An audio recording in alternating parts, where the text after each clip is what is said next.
একটা গরুকে তার রাখাল শুধু পশু মনে করে পালন করে না, রাখাল ওই গরুটাকে তার সংসারের এক সদস্য মনে করে, তার ছেলের মতো করে লালন পালন করে।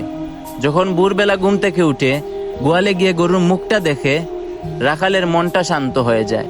হাসি কান্না সুখ দুঃখ সবকিছুর সাথেই যেন গরুটা জড়িয়ে আছে।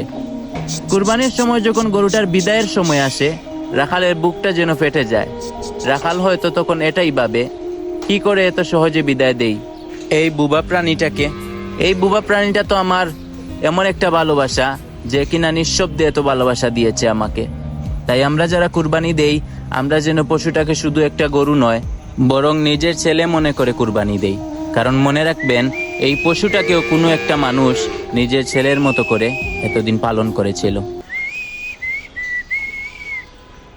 এই পাগলা, এই যে পাগলা, এই যে টাকা টাকা